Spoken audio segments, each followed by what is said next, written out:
Kita beralih ke informasi politik, Saudara. Anies Baswedan sempat menjadi sosok kuat yang disebut-sebut akan menjadi lawan tangguh bagi siapapun yang akan berlaga di Pilkada Jakarta 2024. Namanya pun masuk bursa calon gubernur Jakarta dari sejumlah partai politik. Ada yang terang-terangan menyebut, ada pula yang seakan malu-malu. Namun kini Anies justru kehilangan satu persatu dukungan potensial. Tingginya elektabilitas membuat Anies pede alias percaya diri dan tak terbersit ke jalur independen karena yakin bisa menggait partai untuk mengusung ke Pilkada Jakarta. Hasil survei Litbang Kompas salah satunya, Saudara, pernah menunjukkan kalau potensi Anies ini cukup menjanjikan menjadi bakal calon gubernur.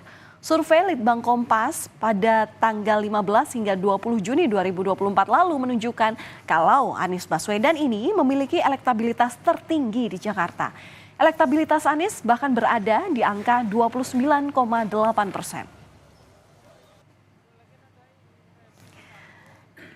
Ya, angin segar pun datang dari partai politik. Pada tahap itu Anies paling optimistis karena didukung oleh 3 partai, yakni PKB, Nasdem, dan PKS yang sebelumnya juga mengusung Anies di dalam kontestasi Pilpres 2024.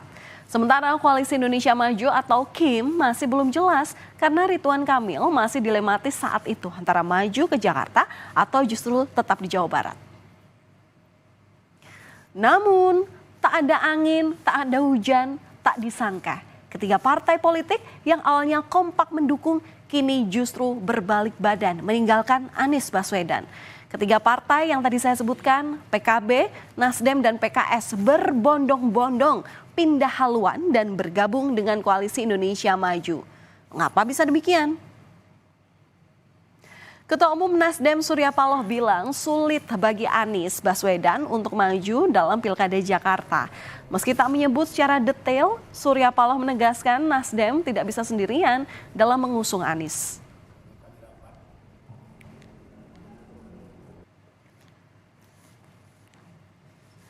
Sementara juru bicara PKS Muhammad Khalid menyebutkan tidak ada progres dari pencalonan Anies dan Sohibul Iman hingga batas waktu pada tanggal 4 Agustus 2024. Karena kondisi itu, maka PKS memutuskan untuk menjalin komunikasi dengan Koalisi Indonesia Maju yang mengusung Ridwan Kamil untuk maju jadi calon gubernur Jakarta. Anies pun mengaku kaget dengan adanya bahasan bahwa waktu 40 hari untuk mencari parpol pendukung. Pasalnya ia tidak merasa hal itu karena tidak pernah dibicarakan sebelumnya. Meski ditinggal 3 partai, Anies masih punya kesempatan untuk maju dalam kontestasi Pilgub Jakarta. Pada Sabtu siang, Anies Baswedan bahkan menyambangi kantor DPD PDI Perjuangan. Anies menyebut kedatangannya ke kantor DPD PDIP Jakarta ini untuk membahas rencananya maju di Pilkada Jakarta. Namun Anies menyebut pertemuan dengan elit DPD PDIP bukan dalam menentukan keputusan terkait dukungan PDIP untuk mengusung dirinya maju ke Pilgub Jakarta. Anies menyebut hasil pertemuan hari kemarin di hari Sabtu itu dengan DPD PDI Perjuangan tetap akan menunggu keputusan dari Ketua Umum Partai Megawati Soekarno Putri.